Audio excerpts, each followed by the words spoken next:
Welcome to the CAD Office Training Guide series for FDOT Connect. I am Joel Gutierrez, Structural Engineer at WSP USA. Today I'll be going through the Open Bridge Modeler Training Volume 1, Introduction to Model-Centric Design. In this series of videos, we'll take you step by step through each exercise from the guide.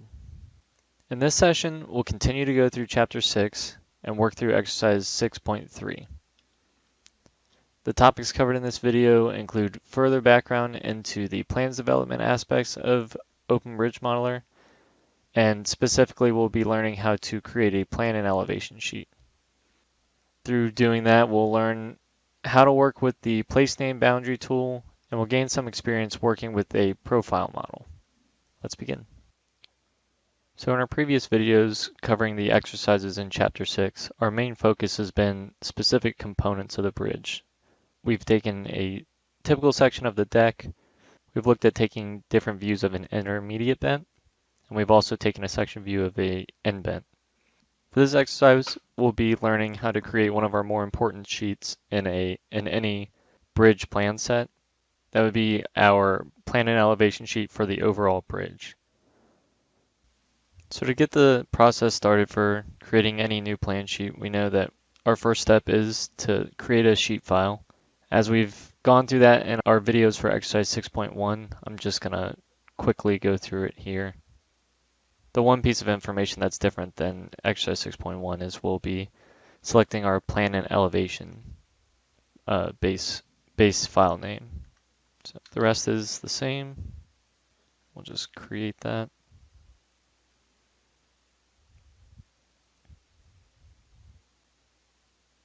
Okay, after that we can return back to our design file.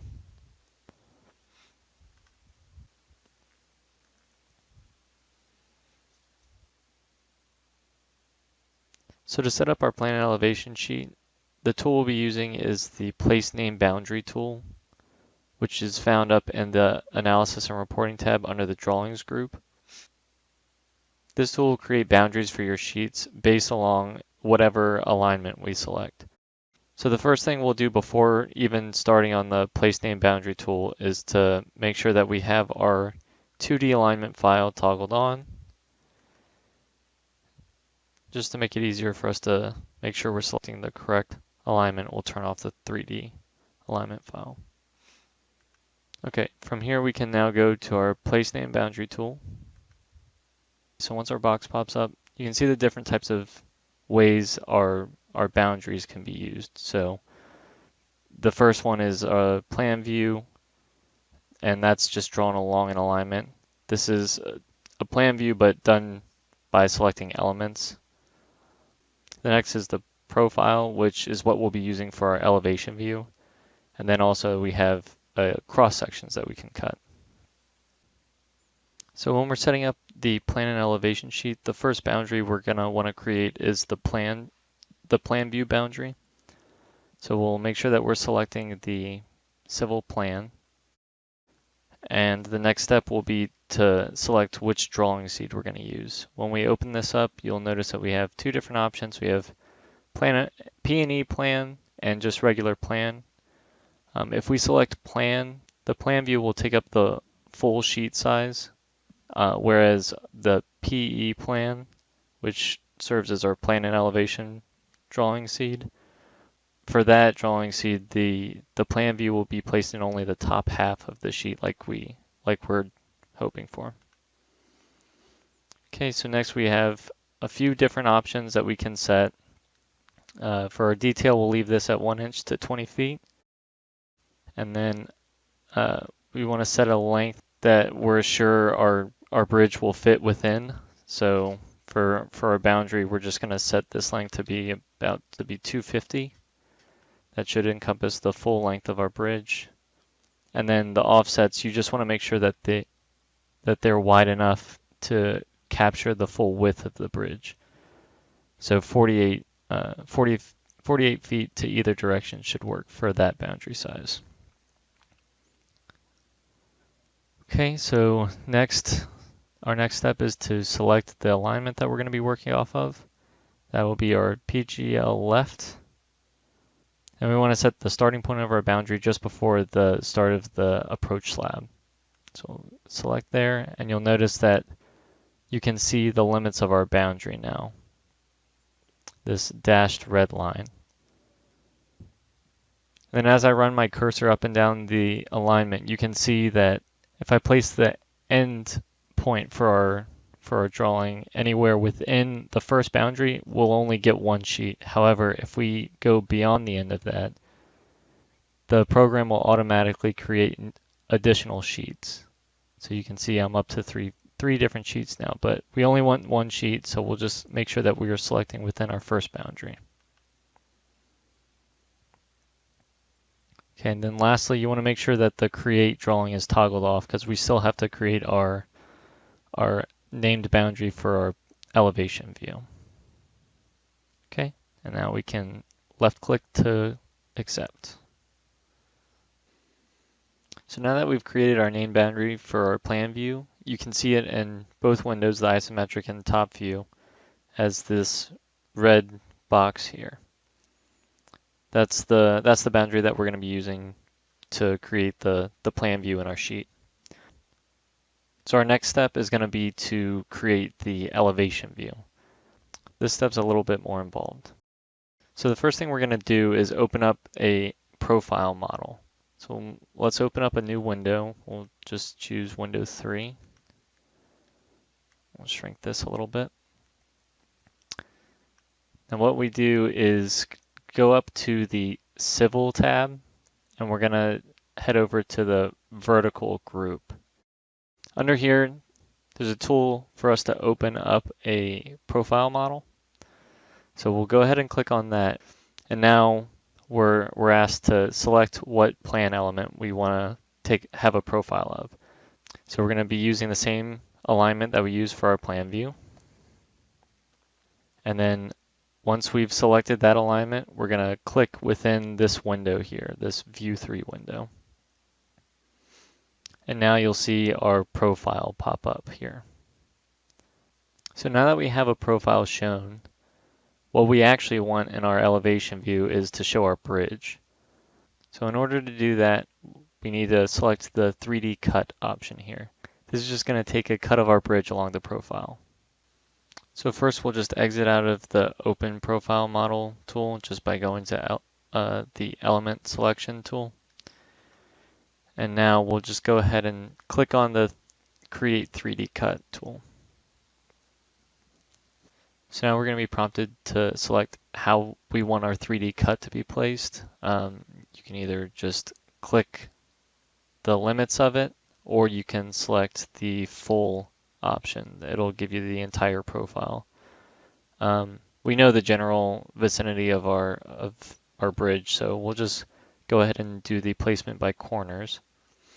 So we'll click to select the placement by corners, and then let's pick a starting point that's well outside the starting point of our bridge. So we know from our model up above that our bridge starts around 662 plus 0.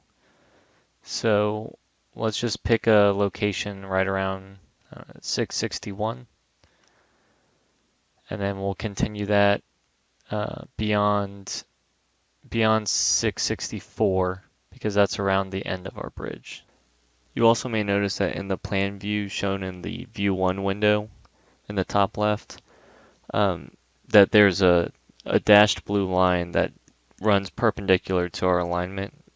So you can also use that to graphically determine the begin and end points of our 3D cut, as opposed to just checking out our stations shown at the bottom. All right, we'll just click right there. And now you'll see components of our bridge pop up here. If you take a look, you'll notice that our deck shows up, some of our approach slab, and then the caps of our bends. So as we discussed in exercise 6.2, where we use the dynamic view by station tool, when we take cuts along our profile, not all elements are present at the profile line. So we're just getting a snapshot of what's directly below our profile line. If we're going to be able to show an elevation view, we need a lot more than just the bent caps in our deck. So our next step will be to change the offset of this section view so that we're taking a cut that's got all of the elements that we need to be showing in our elevation view. Now to do that, we're going to check out the properties of our cut section. So we'll navigate up to the primary group within the Home tab and go to the Properties tool. Now once we have that popped up, we're just going to go ahead and click on the boundaries of our cut section here. Now you can see everything pop up on the right. There's a lot of information shown here, but what we're concerned about is the cut offset. So right now it's set to 0, which means that it's taking the cut directly at the profile line.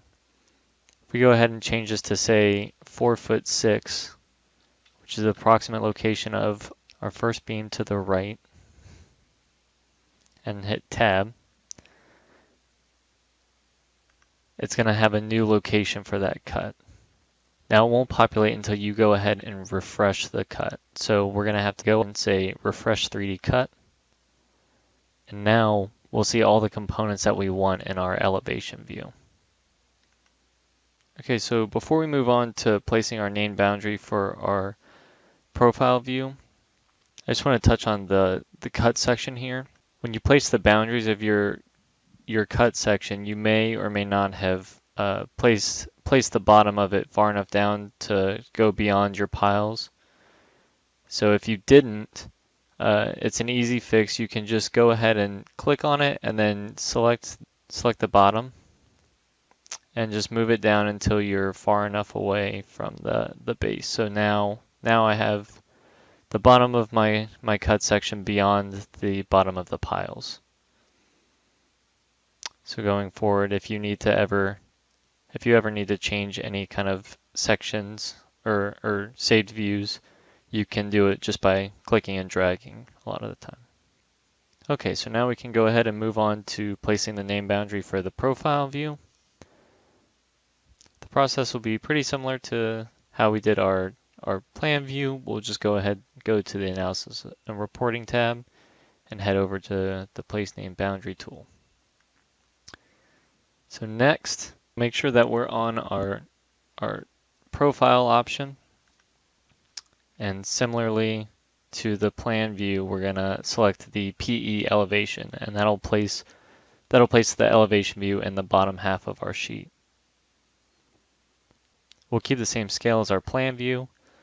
One of the main things that's different from our plan boundary is we will set our boundaries for our profile to match the boundaries set by our plan view. So it's totally dependent on what we've already set for our plan view. This way, the two views will have the same begin and end locations. We'll make sure the plan group that it's following is the PGLF. That's the one that was set up in our plan view. Okay, and then one of the other options available is to exaggerate the profile. This is often used with like roadway files when we're just showing only an actual profile and not an elevation of our bridge. A lot of times we'll exaggerate it by some scale. Since we're trying to get an elevation and not an exaggerated profile, we're just going to set this to 1, so it's matching our actual bridge elevation. Okay. And lastly, we can just toggle on the create drawing here. So we can actually go ahead and get our drawing started. So now that all of our options have been selected, we can go ahead and click on the profile that we're going to be following. So once we click there, you'll see that the boundary pops up now. It's the same locations as shown on the plan boundary. It's not as easy to see, but you can tell that it's on either side of the bridge as we have set up with our plan view. So once that's selected, we can left click to accept it. And now we'll get started on going through some of the different options that we have when we're setting up our drawing. So the first, we'll look at is the mode. We have 4 different options here. The first one will show us only a plan view. Second will be only the profile, so just our elevation view. Our third is what we'll actually be using, and that'll provide us with the combined sheet that shows the plan and the profile. And then the last option would be an alternating plan and profile, so it'll show the plan on one sheet and then profile on another sheet, which obviously is not going to work for us. So we're going to go ahead and click on plan and profile, and then we'll rename this to be plan and elevation.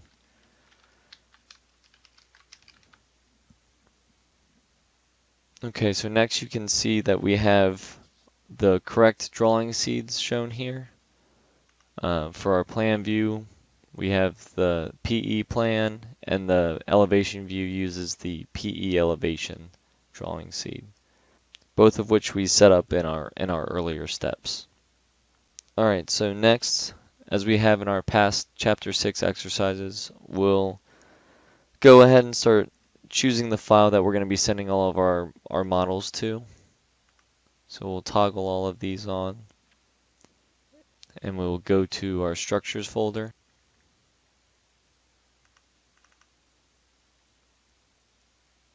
And there we'll select our plan and elevation sheet. Now we're going to go ahead and do that for all 3 models, the 2 drawing models and our sheet model.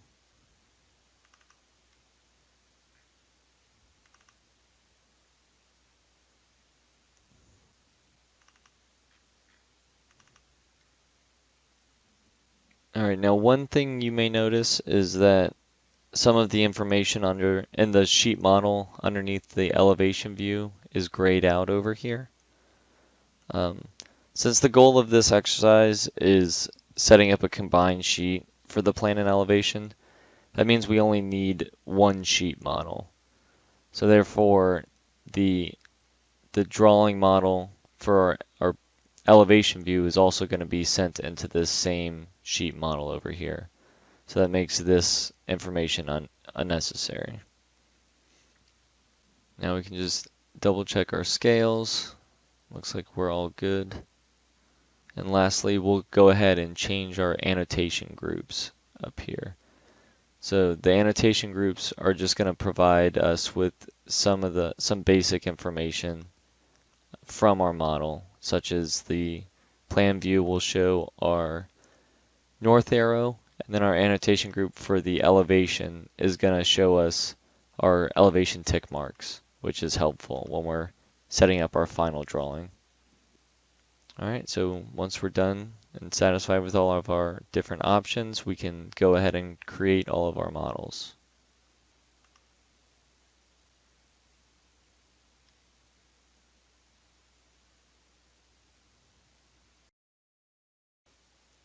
Okay, as you can see here, we have our finished product.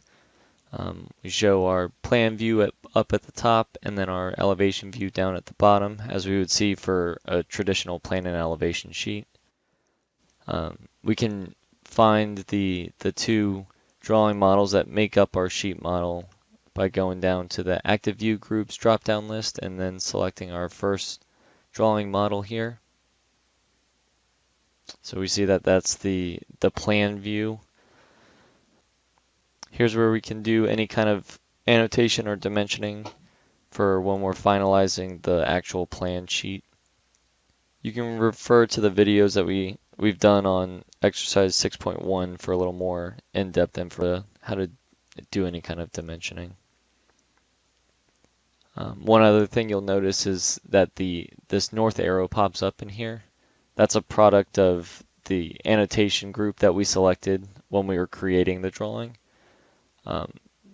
It's pretty beneficial because it prevents us from having to hunt down that information ourselves and manually putting in the north arrow. This way we're just using the information directly from the model.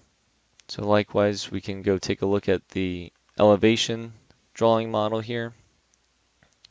You'll notice the annotation group helps us with the tick marks along the side showing all of our elevations. And even though they may not look exactly like how we would have them on a FDOT plan set, we can just easily use what's already there and reformat it accordingly. But it's nice for us to have the data in there already and not have to determine the elevations by doing any kind of measuring or any other methods. Okay, so additionally, we are also aware of the fact that we can turn off any line work that we don't want to see on our plan and elevation sheet. We've already covered that also in past videos, but I'll just give a quick refresher that you can just simply go up to the level display and then turn off any levels that you don't want to see in the sheet model. And then you would just have to make sure that you save settings to make sure that all of your levels stay turned off if you ever close out of the file and then open it back up.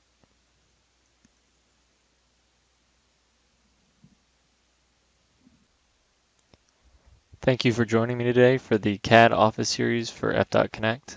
This was exercise 6.3 for the OBM Intro to Model-Centric Design Guide.